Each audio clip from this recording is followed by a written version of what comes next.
Safe Charter webinar on GDPR.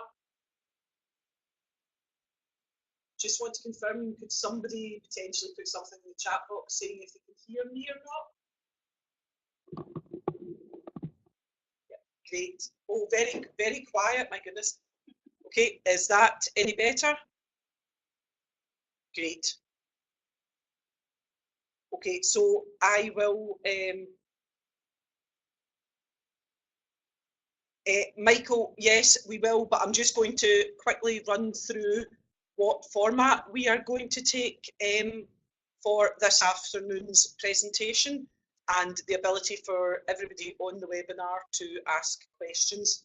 So I'm joined here today by Louise Love, who's just coming into interview now. Hi. Louise is Head of Assurance at Golden Charter, and she has been seconded to work within the Funeral Director channel to deliver on GDPR and to deliver on first line compliance and risk management activities. So Louise is here this afternoon because she will be the main contact for most of you going forward for GDPR. So I will let you know, here is today's agenda. We will be running through the key changes of GDPR compared with the current Data Protection Act regulations that are in force. We will then discuss Golden Charter's commitment to GDPR and our approach to it alongside our funeral directors. We will discuss what it means for funeral directors in terms of being a data controller. We will then discuss what it means in terms of you being a data processor. Then we will outline the support and the tools that Golden Charter will provide to the funeral director channel in this area. We've about 9 slides. The proposal is that at the end of each slide, if people have questions, we will take an opportunity to answer some at the time, but obviously we want to try and get through the whole presentation, so we may not be able to answer everything. However, we will endeavour to do our best. Today we will mostly be focusing on pre-need, so that is the funeral directors as a seller and as somebody who receives allocations of Golden Charter funeral plans. Obviously, GDPR applies to all the funeral directors at need business. However, we can offer some guidance, we can offer some best practice. However, we recommend that each of you as independent business owners use the resources that are available, particularly through the Information Commissioner's Office. They have a small business helpline, the number of which is on one of our slides today, plus also their website, www.ico.org, has got lots of useful information there.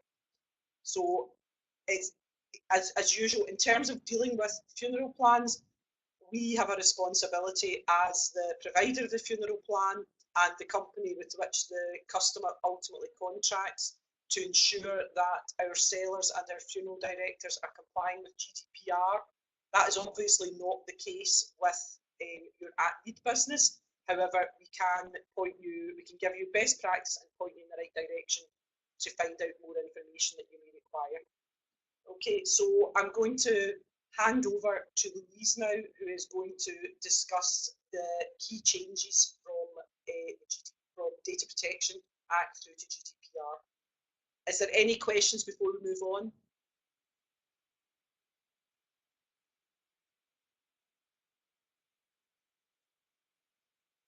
Great, that's good. Thank you for always good to get a thumbs up. It's rather odd sitting here speaking into a computer with no feedback, so that's great. So we will crack on now with the key changes. Hi. So what we've done is we produced the poster which you can see in front of you right now, and this was going to be circulated from your RSMs out to individual businesses. So if you've not received a copy of this poster, your RSM will be able to provide you with that. However, we can send it out as a dot mailer, Golden Charter, again, to make sure everybody receives it. So the key changes we've deemed down to be data security, accountability, data subject rights, consent and current marketing consent. So whilst they're the key changes, they're probably also the biggest changes. There are a number of small changes throughout that will definitely affect larger organisations and various industries, but not so much funeral planning industry. So data security, it's tightening up. So if you're not on top of your data protection as it is now, it's going to be a little bit harder. And now is the time to have a look around your business and ensure that your data, your customer data, is secure. That for you guys is a good way to build trust with your customers, because customers are becoming extremely savvy with what is happening with their data. They're becoming more and more aware of their responsibilities and your responsibilities, and they're more likely to come back for the compensation claim if they deem you to not be controlling their data correctly. They can also start to ask a lot more questions and see their data. So if your data is held securely, we would assume that it's also easily caught out for the customer. Accountability. So what that means is right now there's a controller processor relationship. So what I mean by that is Golden Charter is the data controller because we collect in the information, and the funeral directors are the data processors because you collect that information on our behalf. Right now, a lot of the accountability sits solely with the data controller. Therefore, funeral directors haven't really been impacted by data protection for the pre-need side of things because that generally lies with us. Going forward, that's completely changing, and you will have a liability to ensure that you treat your pre-need data in a way that we deem necessary and fit. That's going to be a massive change, and that won't just be a change for the funeral directing industry, that will be a change across the whole country, across all the different industries. Data subject rights, I touched on that a second ago, but customers are going to have a lot more rights, and they're going to know what those rights are. So the rights we've got noted down here are the right to be forgotten. So that's where a customer can just walk in or phone you or email you and say, I want you to get rid of all my data. And unless we've got a legitimate reason to do that, for instance, if they have a funeral plan, we have to do that. So instances where that might happen is just that if you've contacted them for marketing previously, I can't see anybody phoning up and saying, I want you to delete my data and expecting that a funeral plan would still be held for them.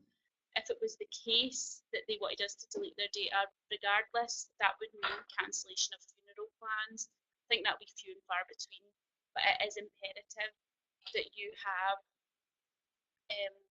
the ability to do that if a customer so requires. We've also got to remember next of kin. So whilst you might have somebody that's died, the next of kin might come in and say, oh, I want you to erase all my data, and we have to do that. Okay, I know that you can't really see the poster, but like I said, your RSMs should have a copy of that, but we'll resend it out for you because it's got a lot more information on the back as well. Consent is obviously changing, so the way we capture consent just now generally is a customer opt-out. We assume that a customer wants Golden Charter or the funeral director to contact them for marketing purposes, whereas going forward a customer now has to actively opt in. Companies can't assume, we can't pre-tick boxes. It has to be very, very clear that they want us to make contact. There can be no assumptions and no gain for a company.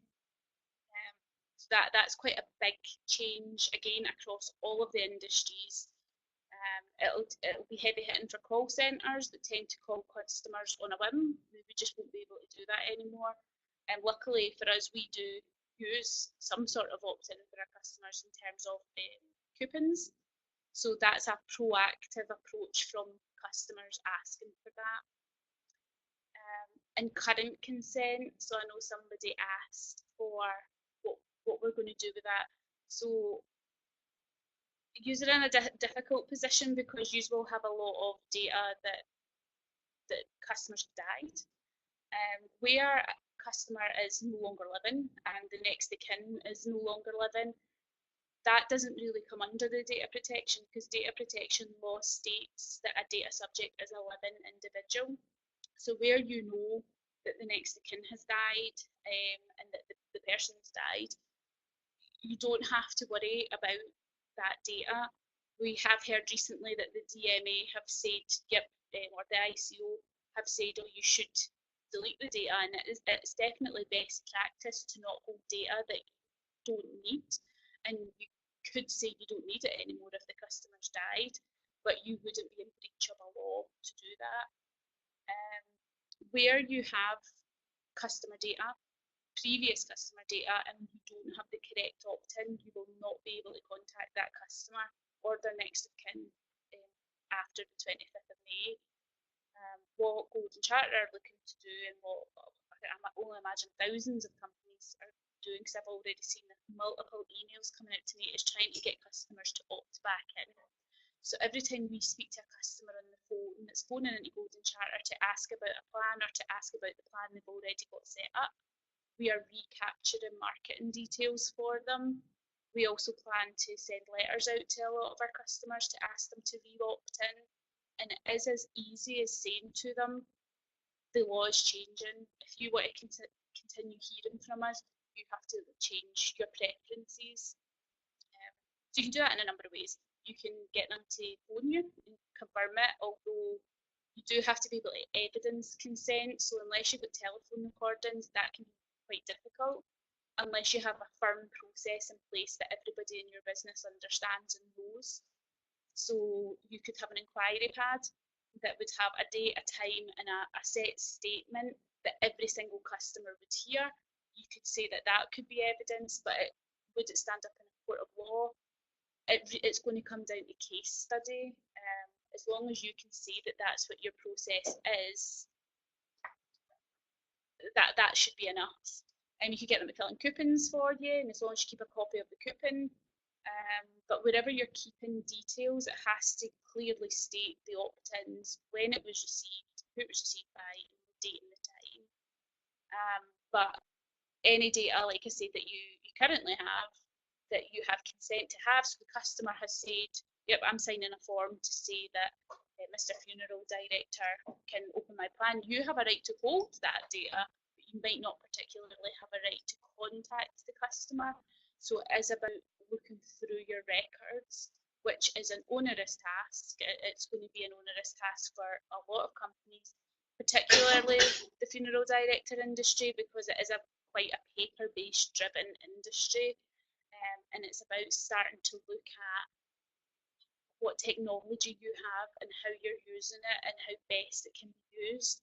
Golden Charter can go so far with that, and we can provide you with templates and inquiry pad templates, but we can't provide technology.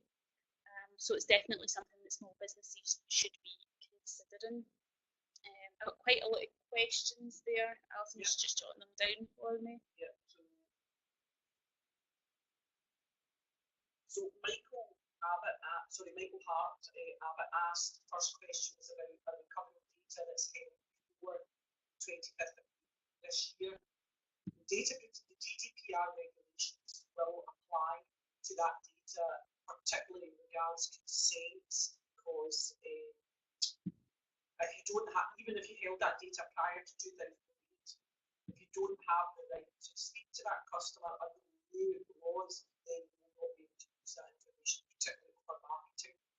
You would still be able to speak to Golden Charter, and speak to customers can speak to Golden Charter regarding the servicing of their plan and the administration of their plan. However, if we don't have the correct marketing consent to the existing plan holders, we cannot then offer them any more products. Oh, sorry. I can also see somebody's asking about inviting families to bereavement service.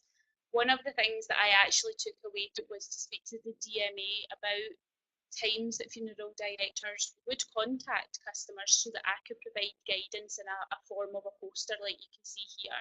Now, I did go out to the DMA, who are the Direct Marketing Authority, and they said any sort of contact would be an issue. However, it would deem to be what you, if you think bereavement service is a service you're providing to the customers and you're willing to accept the very, very low risk that a customer would phone and complain that you're phoning to invite them in for some sort of counselling or bereavement service, that's within your rights to do that, as long as you document that the reasons why you're doing it, that it's not for the gain of your business, that you don't get any marketing out of it, that you're not trying to sell them a product. Because certainly we will still contact customers where we don't have consent, so we might want to make service calls. We might, so once we've sold a plan to a customer, it's good practice to call your customer and find out how they took the service and how you can improve. The DMA told me that I should have consent for that, but I know in Golden Charter that's going to be one of the risks that we're willing to take, because the GDPR is there to protect consumers from being heavily marketed to and contacted to in a way that's aggressive. You're just providing a service a lot of the time, so it's about defining what that looks like to you. I will send out guidance over the next couple of weeks, probably into February, about what we would advise, but it is advisable again that you contact the ICO, and on the poster in the tiny little writing, there is a phone number for small businesses. Now that is a dedicated helpline for businesses under £250,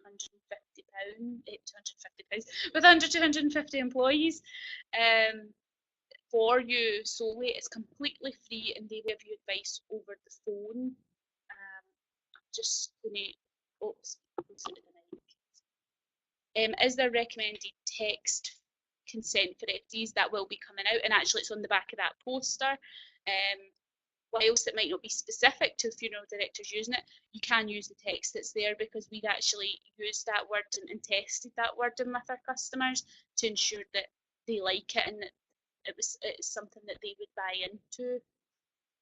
So yes, we will be providing templates with consent for funeral directors to use. We don't have them right now, but we'll definitely have them in the next couple of weeks. And I'm just going to scroll down to see if there's any other questions. Can you hear me now? Can we ask customers at the time of arrangement? You can ask customers at time of arrangement for if they want to sign into marketing preferences, as long as you capture it on the form. And an application form is a really good place to capture customer preferences. And I know on Golden Charter funeral plans, we will have consent options for customers to consent to Golden Charter and to yourselves. So that takes care of that for you. Arrangement forms for at need, you could capture it for next of kin for contacting them as well. Will you be sending out a Q&A following the session? Yeah, we can do. I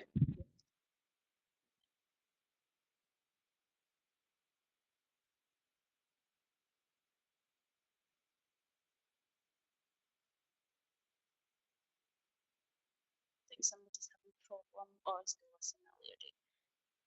There's quite a lot of questions coming through, so I think what we'll do is look back over them and then send out an FAQ, because you've got lots of good questions and I could be here all day talking about consent. It's always the hot topic for the correct reasons, but what I'll do is, if you keep sending through your FAQs, we'll pick them up afterwards, but I think we need to move on to the next slide. So I'll pass over back to Alison for you. Yeah. I'm hoping everybody can hear me now.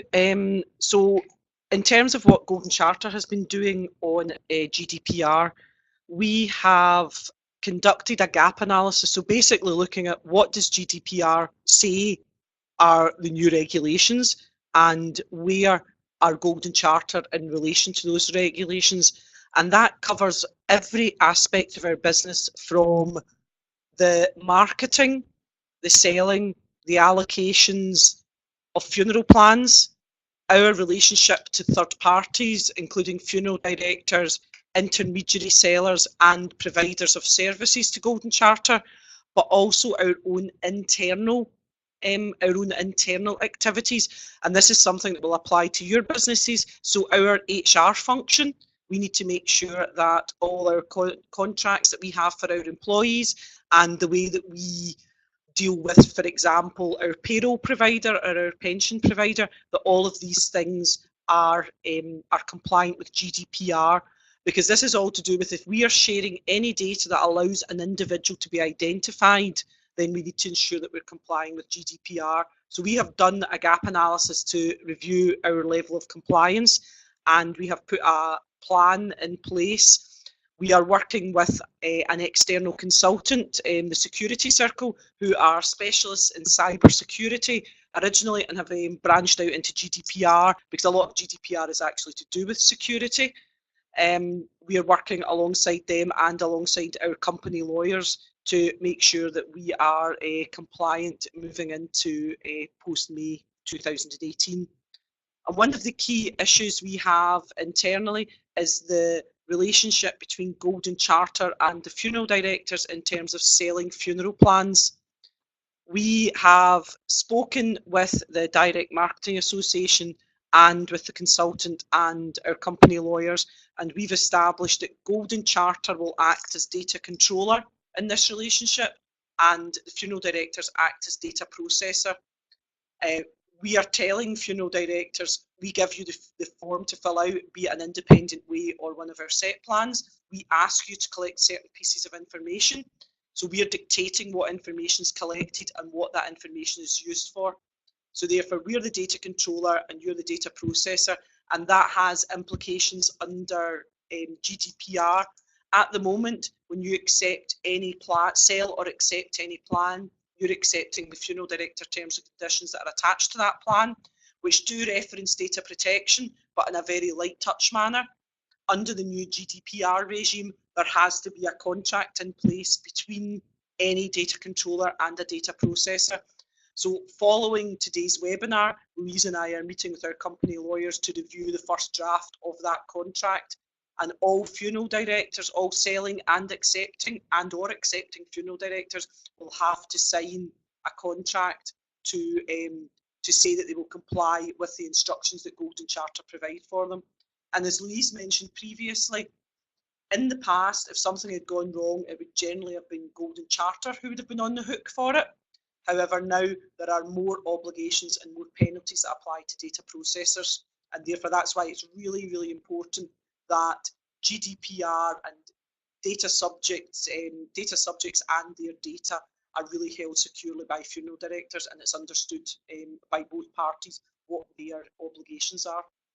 So our commitment to our funeral directors, we've spoken with Safe Charter, the executive. I have also spoken with the Marketing and Membership Benefits Group within Safe Charter, and spoken to a number of other funeral directors around the country. Our commitment is firstly to raise awareness, hence today's webinar. I spoke briefly at the Safe Education Day for those of you who were there. We propose to, Louise has a plan for ongoing communications at both face-to-face webinars and through emails and use of the portal, etc. So there will be there will be lots and lots of information out there for you on GDPR. We will provide tools and guidance. We will help with consent. That was a question that was asked. Will we provide, as Louise said on the back of the poster, there is wording that can be used. We will help with that. We will help with privacy policies. Customers need, anybody who you collect their data, they need to understand what you will do with that data. We will help you with checklists of what should be in a privacy policy and where you should present that to a customer. We will give you checklists in terms of best practice regarding data security. This doesn't all have to be in relation to IT. We're not insisting that everybody goes away and finds a cloud-based storage provider, provided you have a documented, compliant data storage system. Then that's we can help you giving you checklists and looking at that, and also data destruction, ensuring that if you're actually destroying data, that's been done in a compliant way. And finally, we will be providing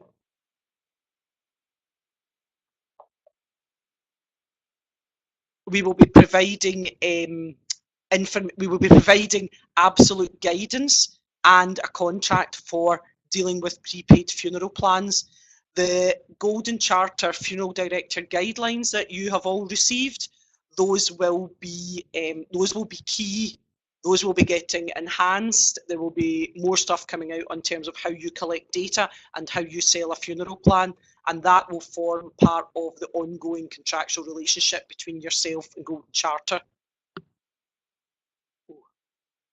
Right, so we've been asked a couple of questions here.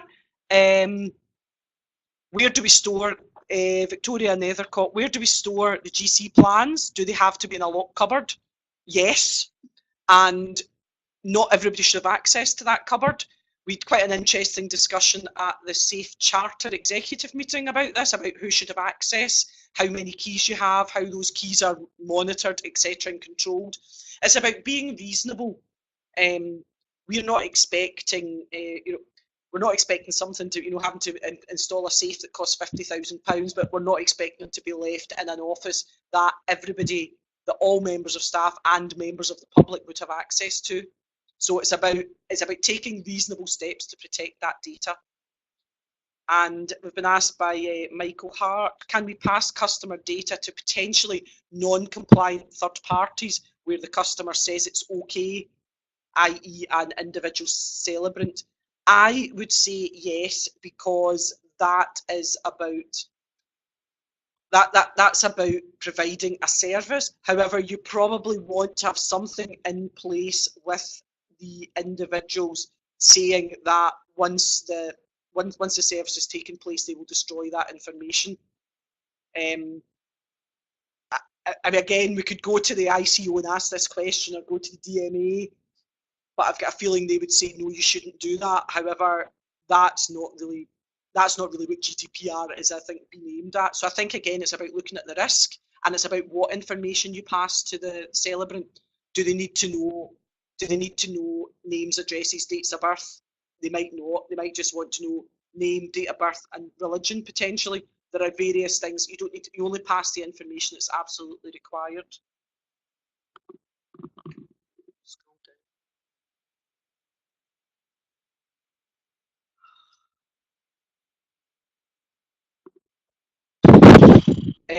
We've been asked, would it be the celebrant's responsibility to delete the information? It would be their responsibility. However, given that you had passed that information to them, you would be potentially liable as well.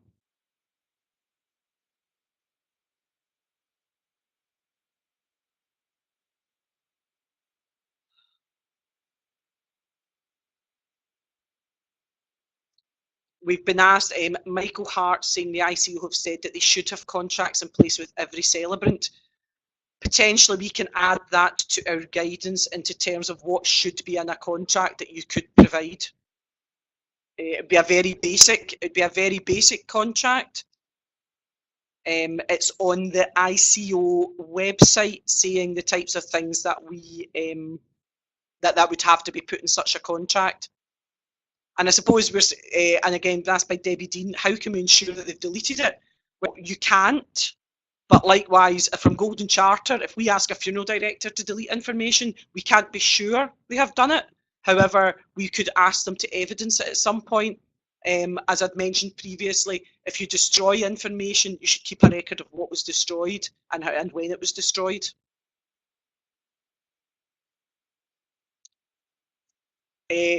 Daniel, you are probably speaking to potentially the most technologically useless person in Golden Charter. You've asked, is there any certain malware or virus protector we need to have? Yes, there is. I wouldn't be able to tell you what, but we can find out for you if there's a certain sort of level. There will be a level of that you will require, but that's something our IT team will be able to help providing an answer. So, again, lots of good questions coming through, and we'll keep a. In terms of the virus stuff, yes, we'll add that to the Q&A, and we'll make sure that comes out at some point.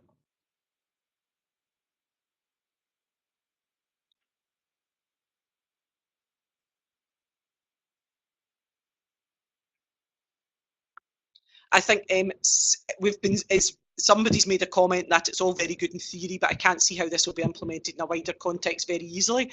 I would agree, and with all of these things, you have to take a risk-based approach to it.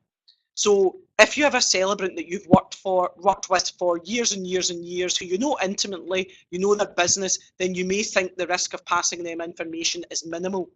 If it's somebody completely new that you have no information about, you have no relationship with, then you might want to be far more stringent about how you deal with new celebrants, etc.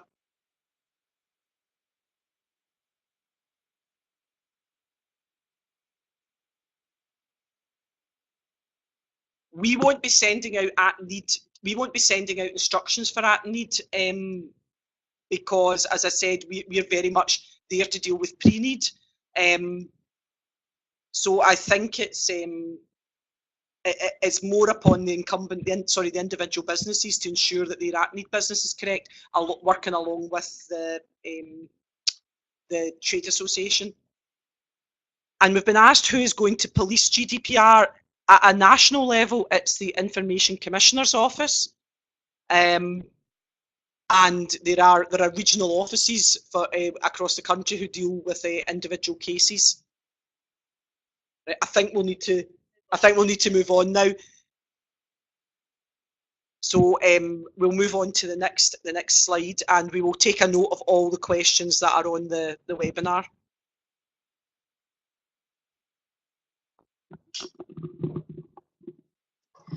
Somebody asked there if we'd answered a specific question. We probably missed it, but we will, like Alison says, pick that up and send out an FAQ. So this is what my current timeline looks like for the Golden Charter pre-need guidance for funeral directors. So between December and February, we want to start raising awareness. That poster was supposed to help do that. What I'm hearing is that he's never all received that. So going forward, that will come out via dot mailer. So I just ask that we will flag them as GDPR related emails, that you open the emails and have a look at them. RSMs will begin to start talking about it throughout their visits. We will be sending out leaflets, and we look to start adding sections into the Safe Insight. We'll also be rolling out the controller versus processor contract.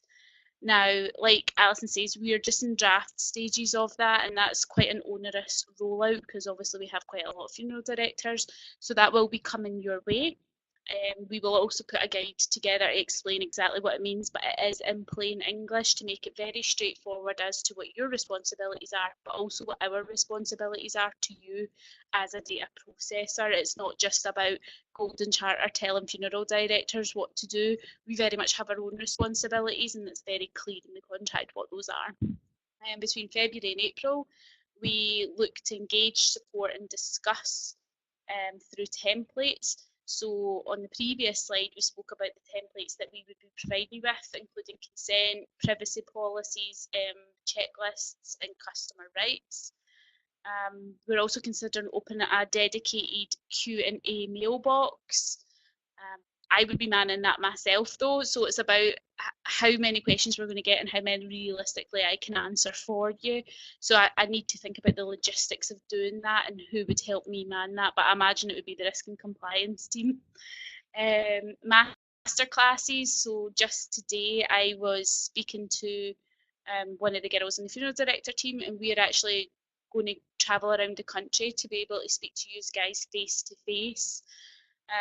It will be a similar presentation to by then we should have a little bit more detail on what it means for you in the step-by-step and exactly what Golden Charter are expecting of our funeral directors in relation to our plan data. So those will be happening in March, I believe, and I think we've got something about 20 or 30 different places throughout the country, two of which are in Scotland, one in Belfast and the rest are in England. We'll plan to do more webinars. They will be webinars from Golden Charter webinar. So again, if you're asked to join, please join. And FD guideline updates. So the guideline will be used as the step-by-step guide. So every data controller has a responsibility to make sure that the processor fully understands what our expectations are on how you hold our data.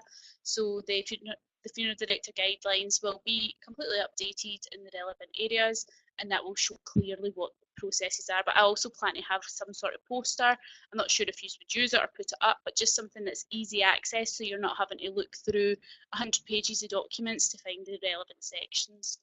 And from May onwards, we're looking to implement. So that may include visits from myself, the RSMs, the assurance field analyst, and we'll also be looking at consequence management. What I mean by that is funeral directors who simply are not adhering to the rules, and not adhering to them just through negligence, not because they don't know about it or they simply are struggling to implement it, but funeral directors that just are flouting the rules, that don't want to do anything, that leave piles and piles of paper out overnight or for anybody to pick up. There will be consequences to that.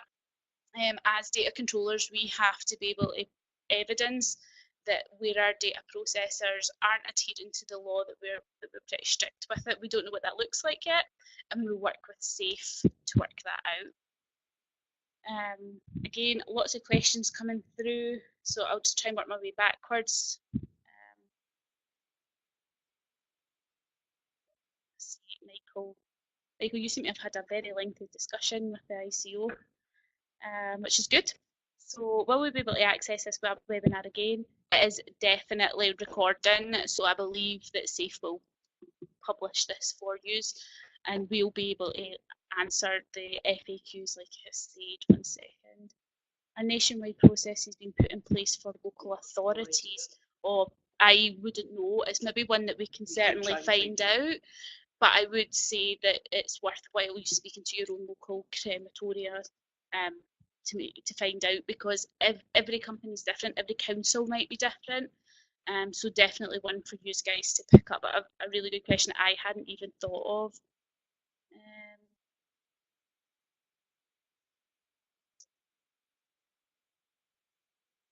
Does anyone feel that this knowledge, or is that what Michael responded to? So I'd love to say that we're over-egging this. I'd really, really enjoy that. But unfortunately, this is dead serious. The UK government implemented the Data Protection Act. Nothing really happened with it.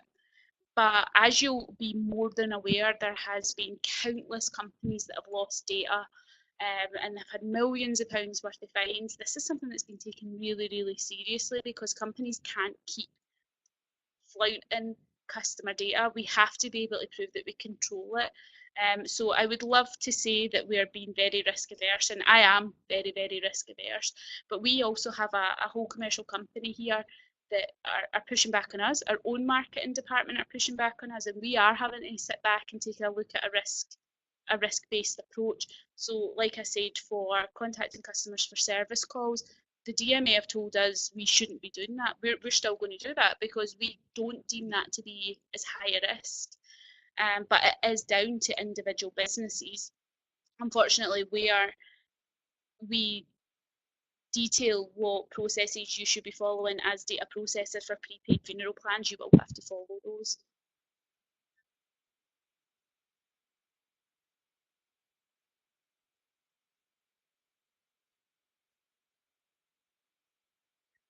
Frank, I'm not sure about your question about getting clients to sign a contract stating you keep records archived.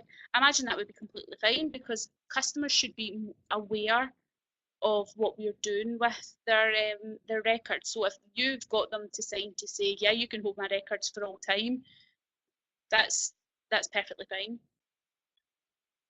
I'm just going to jump down and see. ITO stands for Information Commissioner's Office. Oh, somebody's already said it. Again, there's a lot of questions come through, and I'm going to have definitely missed it because the box is about this big.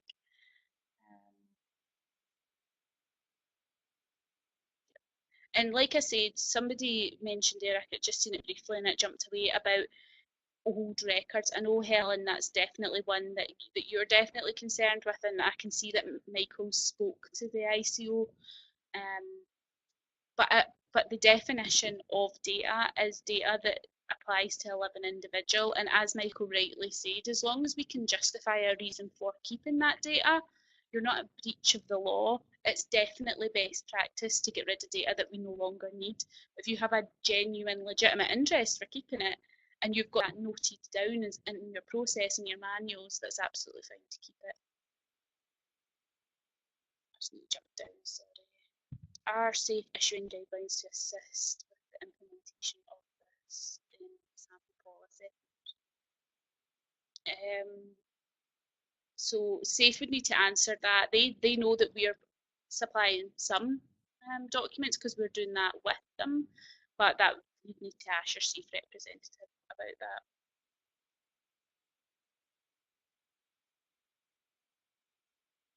Bridget, you're completely right.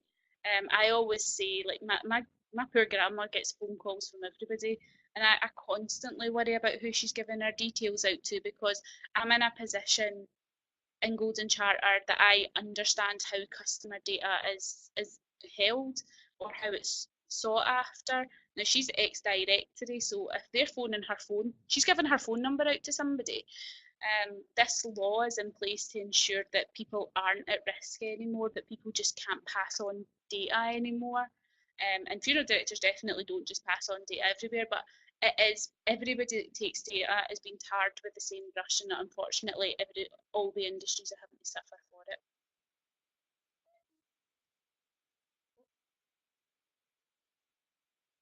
So how about data backups to site like Dropbox? Again, if you think Alison's not technologically savvy, I'm even less, but we can find out. We have data use policy in our terms of business, so that'd be acceptable. So your data use policy, as long as it's clear and legitimate and is in line with a privacy policy. So the ICO have provided really good guidance on what should be included in a privacy policy. I've started pulling together a guide specifically for funeral directors. So it is just the ICO guidance, but it is in relation to what you guys would need to put into a privacy policy.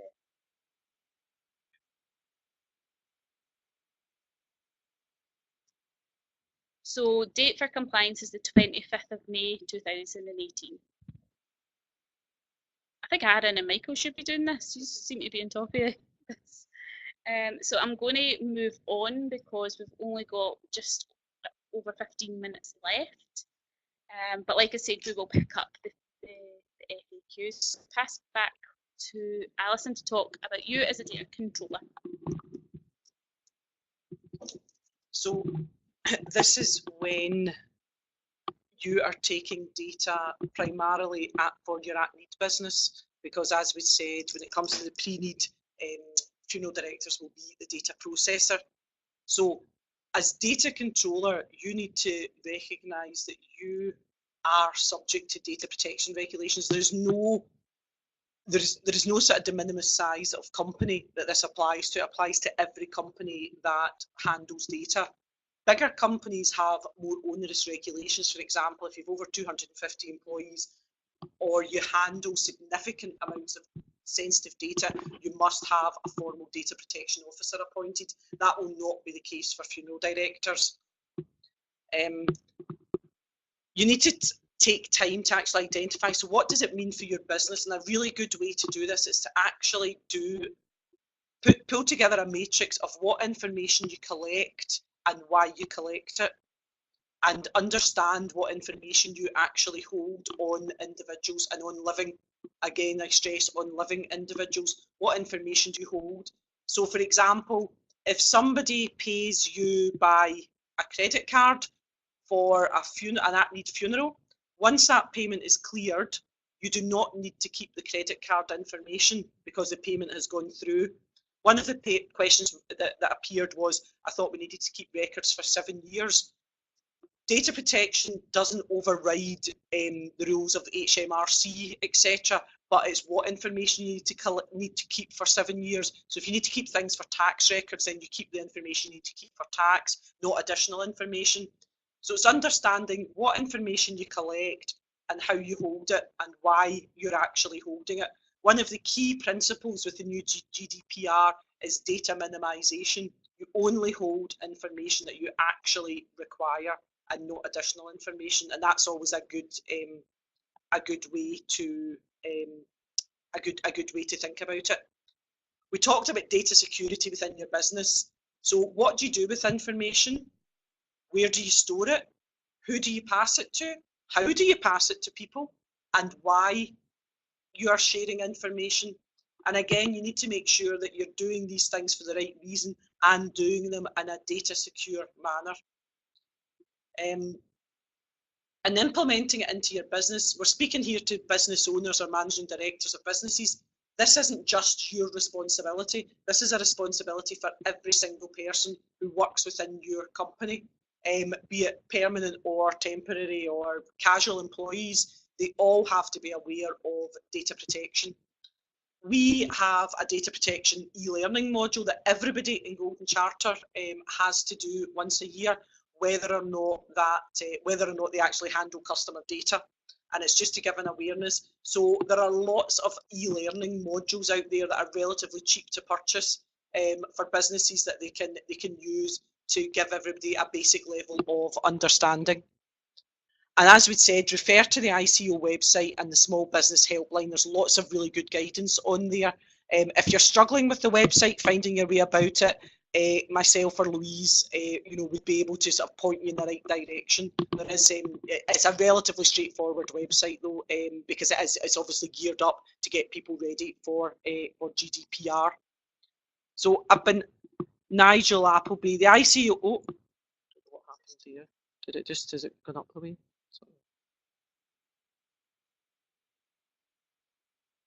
So Nigel said the ICO hold information such as named individuals who would be information governance champions. Yeah, so you should register, think about registering with the ICO, and there is information on their website about that, and there's a lot of quite useful things to do with registration. It gets you thinking about your data. Here we go. I've gone up the way, what have I done? Sorry.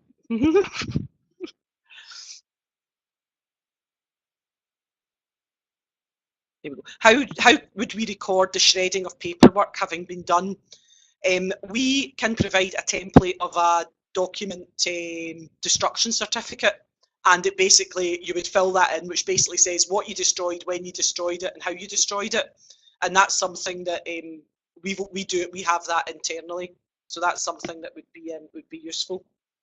And I'll leave, Aaron's asking a question to Safe about e-learning modules, which I'll leave for Safe to come back on.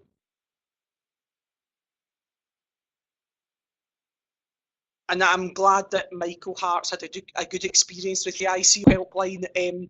We didn't have quite such a good experience with them, but that, unfortunately, we've got more than 250 employees, so we didn't get onto the Small Business Helpline. So maybe that's more geared up to helping people than they maybe expect larger companies not to have to ask any questions, potentially.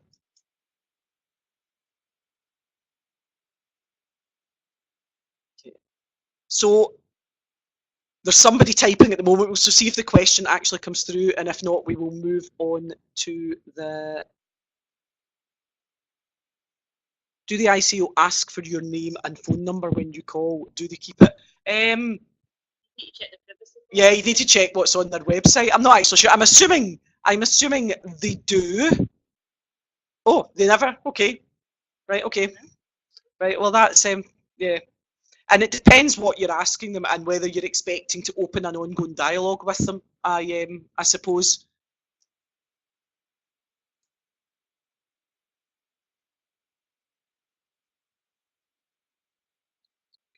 So we've been asked, if we're holding data for a specific reason, then everything is hunky-dory. Nothing's ever hunky-dory, I think, in the world of GDPR. However, if you are explicit and have documented why you are holding that information, and the customer understands why you're holding that information, i.e. it's part of your privacy policy, which they have access to, then provided it is a legitimate reason, then yes, you should be fine, but you need to be explicit as to what the information is that you are holding. So I think we will move on to the next slide on data processing. Yes. So as we've said a couple of times, use the data processor. What we mean by that is when you are selling GC prepaid funeral plans.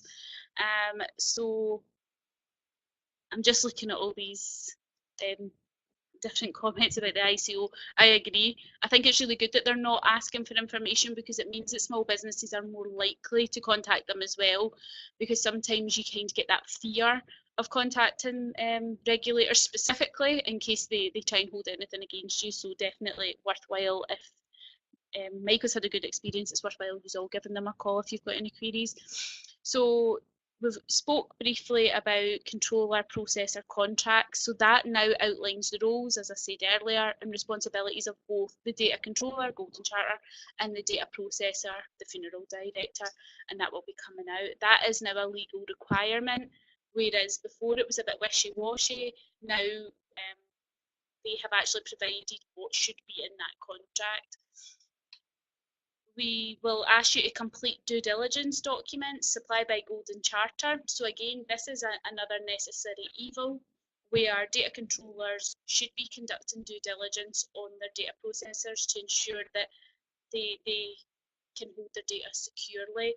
Now, this shouldn't be an onerous task. The document that we've looked at and we have a draft of is one A4 page of paper that we expect our funeral directors to complete, but it should also make you have a think about what it is that you are doing and if there's anything that you can be doing differently. We expect you to meet the requirements of the GDPR, notify Golden Charter of data breaches relating to prepaid funeral plans. So one of the key changes for the GDPR is that if we lose customer data, or if you lose customer data, we now have to tell the ICO where it's going to impact a customer. So if we send a funeral plan out to the wrong customer, we'd probably have to tell the ICO about that now if we had sensitive information in there, such as their religion. Now, previously, you didn't have to tell the ICO. The customer could complain to the ICO, and it was best practice that you told the ICO, but going forward, we have to tell the ICO we're legally required. And you can start to see that in some of the bigger companies, like Uber lost 15 million records, and they weren't going to tell anybody. And then they fessed up, because actually the best thing to do is for us to hold our hands up and say, we've done this, this is how it happened, and this is how we're going to fix it. I understand that even the ICO aren't even completely sure of what their remit is. I do think there will be a part of that. It's a big undertaking. They are employing people. I've seen that they're employing people. Will they police absolutely everybody? No. Will they make examples of people in each industry? Definitely yes. And we don't want to be one of the people that they make examples of. And what we've got to remember is Golden Charter is a very large company that speaks to a lot of different funeral directors. So if one funeral director's caught out, that could get back to us, which could then consequence management on that could be that it leads to various different people.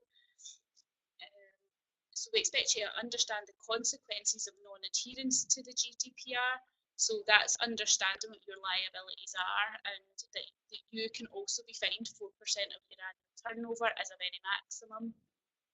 And data processors should be considered reviewing existing contracts with data controllers.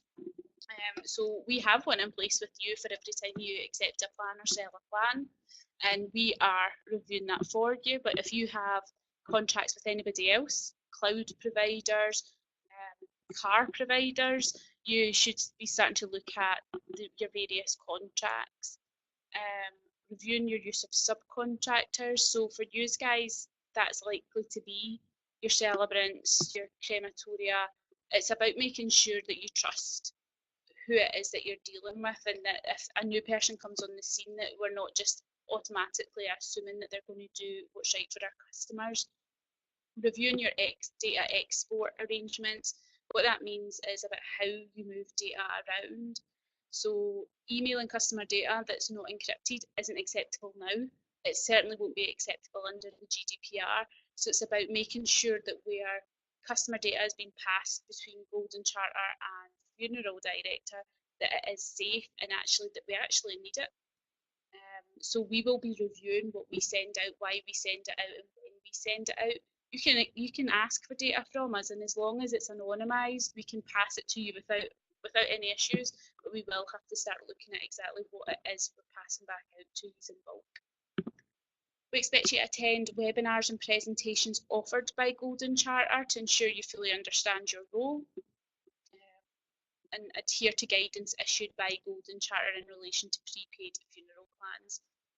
And just understand that market and consent is your customer's choice. So what we mean by that is it is up to your customer if they want the funeral director to contact them or not, and if they want Golden Charter to contact them or not. We will no longer be able to accept blanket do not contact our customers from funeral directors, because it is the customer's choice and we can't override that.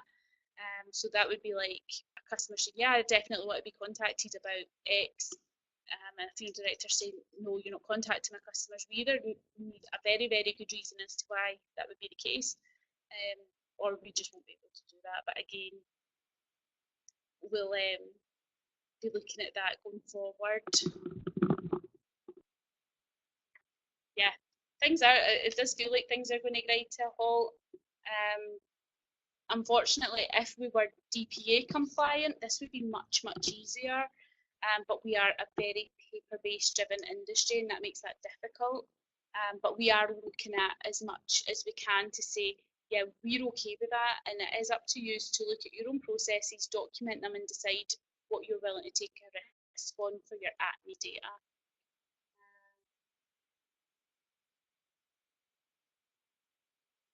Debbie, I can see your comment about spending more time filling in forms. You won't be filling in any more forms for us. They'll all be the exact same. Questions may be slightly different so that we're not in breach of the law, but they definitely won't change. So in terms of how long you're taking to fill in, it shouldn't be that much different. And Seb saying take a common sense approach. And I agree with that for your ATME data, but for where you are a data processor, you do have to follow our step-by-step requirements. But it is about making sure it's justified, and by justified, you have to document it. You can't have an ICO officer walking in and scribble it down on a bit of paper, or just say, well, that's just what we do, and not be able to evidence it. So just make sure you protect yourself, and by protect yourself, I mean have policies, have data protection policies, have a privacy policy, so that you can back up what it is that you're saying and how you're protecting your customers. So, just add on a statement to it. Yep, Victoria, yep. As long as we're getting a signature from a customer to say, yep, you can hold my data and it's on your privacy policy, that's absolutely fine. Yeah, health and safety. Well, hopefully not. Hopefully that we actually learn something from it and take it on going forward, because this isn't something that's going to go away. If anything, it's going to become more difficult, which I don't think it is what the law is wanting, but they do for some industries. Definitely don't like call centres calling out all the time, because who does? So it is just trying to protect our customers, and like I said, we're just all getting caught up in the firing line with that. So supporting tools, I was going to go over this with us as well. So this is what we plan to help you guys with. So for ATME support, we want to provide awareness documents detailing market and consent for processing, a GDPR checklist to kind of help you get started or finished, accountability, data security and customer rights. Guidance and templates that we'll provide to you are market and consent statements, a privacy policy and document retention policies. It's really hard to provide you with the likes of data protection policies, because every single funeral director is different and we simply couldn't capture everything that you need. So we have really thought long and hard about what it is. We're also going to provide inquiry pads, but that's not written down there, and that will allow you to capture consent at walk-in or over the phone. Prepaid funeral plan support, so updates to the funeral director guidelines, which will include step-by-step guidance, a DPA contract, an infograph to display in your back office. I don't know how many are laughing just now, but I like an infograph, so I assume everybody else does. It's up to you what you do with it. and details of steps to be taken where funeral directors do not adhere. So before we make decisions in Golden Charter about what it means for a funeral director not to adhere to what we're saying, you will know. We're not just going to rock up on your door and say that you can't sell Golden Charter plans anymore. There will be a conversation, there will be support given, but you will all know what the final outcome might be and how long it takes to get to that point and how severe it has to be to get to that point as well. And we will try and get these out as soon as possible to you, but what we don't want to do is rush and send out something that then has to be changed. I would prefer to send it out and get it right first time for us all. But like I said, there is things you can do in your own businesses before that. So that's us bang on 3 o'clock, which is perfect because the next slide is questions, and you have given us lots and lots of questions. Will this affect online tribute pages? I'm not 100% sure what a tribute page is, but I'll find out and I'll try and get your answers back to that as well. But like I said, we're going to pull off all these questions because I'm sure we've missed lots and lots. And there is other people, lots of people asking questions now. So document retention policy. Yeah, you're going to get a document retention policy. Is this for registered companies? This is for every company that holds data. So anybody that holds personal living individuals data, this applies to them. What I would say is that there's a number of companies, and I know that there's a lot of funeral directors that aren't ICO registered. And the first way to think about ICO registration is if you hold a CCTV camera that is there that looks out to the public for like crime purposes, you should be ICO registered. There's a self-assessment that you can go on and do. It literally takes 5 minutes. It breaks down individual steps. So if you say yes to this question, it changes the next question, and then it will guide you through if you should be ICO registered or not.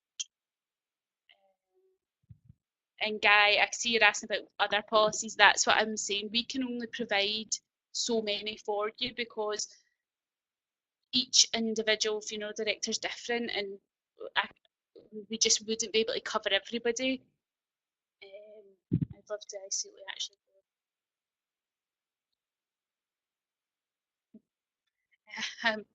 Like I said, we probably don't want them making examples of anybody in the industry because then it kind of shines a light on the industry. But we've all got people like that we'd like that to happen to. How could this possibly be policed? How do I think this will be policed is the ICO are advertising this enough that customers will start to complain. It's like the PPI all over again. Alison's saying this will be the next best thing. Will it happen today, tomorrow, next week, next month, next year? Nope.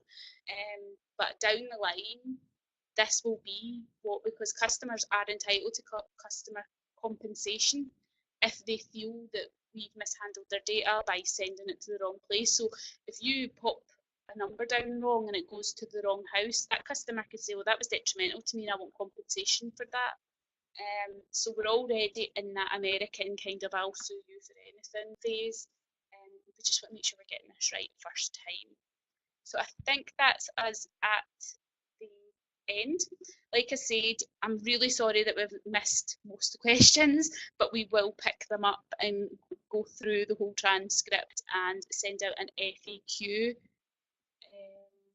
Applications online. I'm going to assume that you mean for ICO registration. The answer is yes. But if it's for funeral plans, then we do have our straight through processing project. And to be honest, one way to mitigate a huge amount of risks for GDPR is to do straight through processing. Is to get good take up from funeral directors to start using the technology available rather than relying on pieces of paper. That would be actually really useful. Okay, thank you.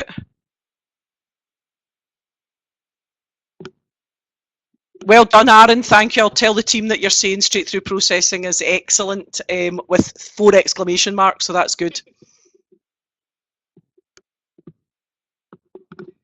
I mean, to be honest, Frank, the ICO have no jurisdiction over funeral directors in particular. They only care about customer data or individual data, not just customer, as I said, employee data. They only care about that.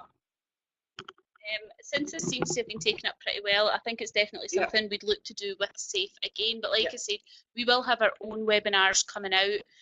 So please attend them or come to the face-to-face. This is me trying to, reason why I'm going to be traipsing around the country, because people are saying that face-to-face works better. So please come and see us. That'd be great. Thank you very much. Thank you very much. Thank you.